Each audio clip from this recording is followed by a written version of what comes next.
I started training when I was 14. Growing up, I was in team sports. I played baseball, started playing about 4 years old. That was certainly a passion of my father's and my grandfather. I mean, they were big baseball players. And so I kind of followed suit and played baseball for about 9 years. In addition to that, I started wrestling when I was about 7. So, I was a middle of the road kid for the most part. I had certain attributes. I'm a lefty traditionally, so I throw the ball with my left hand. So out of those 9 years of baseball, I pitched for about 5 of them. I didn't throw the ball the hardest, but I had good ball control and could keep the ball down. But when I transitioned into high school, my parents were going through a divorce. In addition, like I said, being a middle of the road kid, I would say that, in the wrestling room, maybe 2/3 of the kids could beat me. Right. So I didn't really see myself continuing into collegiate sports in high school, whether it be baseball or whether it be wrestling. So in addition with the turmoil at home, I decided that I didn't want to do that stuff. And basically my dad said, well, you're not going to do nothing. Right.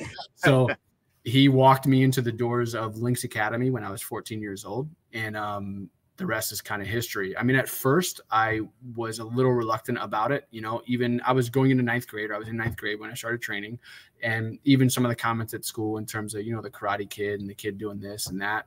Yeah. But I would say this was spring of 2000. And in May every year, Ajarn Chai came. And I want to say I started maybe in March or April of 2000. And I want to say that he came in May sometime. And I didn't attend the Master Chai seminars, the traditional Saturday, Sunday seminar.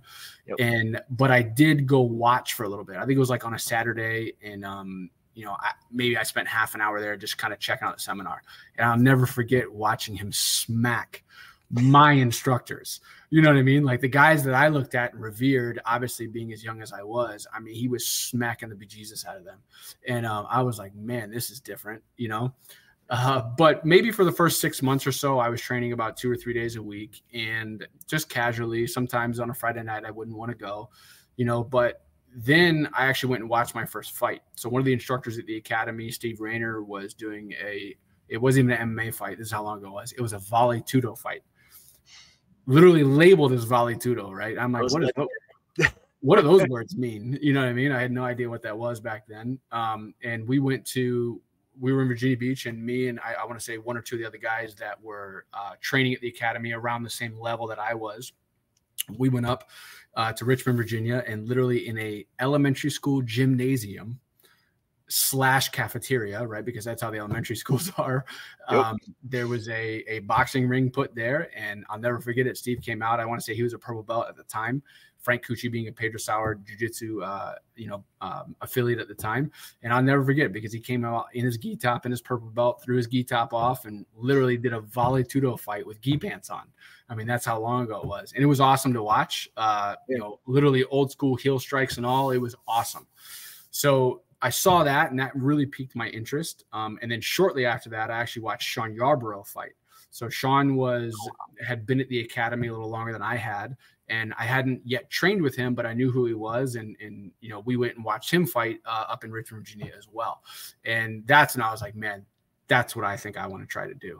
And so about a year in, or a little more than a year in 2002, I did my first fight at the WK Nationals in Richmond, and Sean was there and helped me train for that fight. And so I was getting the break speed off of me back then. And so that's really kind of how I started. And also around the same time, Frank Cucci always did this thing where he did an instructor course. So about once every year, every couple of years, he would ask and or recommend that someone take the instructor course. And it was a 9-week course at the time, about 3 hours every Saturday, where we would meet and go over everything from, how to communicate better, how to, live your life a little better, right? And of course, how to teach martial arts. And on Saturdays we would practice. And so I started at about 16 years old, teaching in the kids program with Frank Cucci, and very quickly transitioned into, teaching adults at 18 and then working full time for Frank. And I spent a lot of my 20s really teaching. I taught a lot of martial arts. I worked full time for Frank for probably almost 8 years. And taught 2 to 3 kids classes a day and probably 2 adult classes a day for almost 9 years.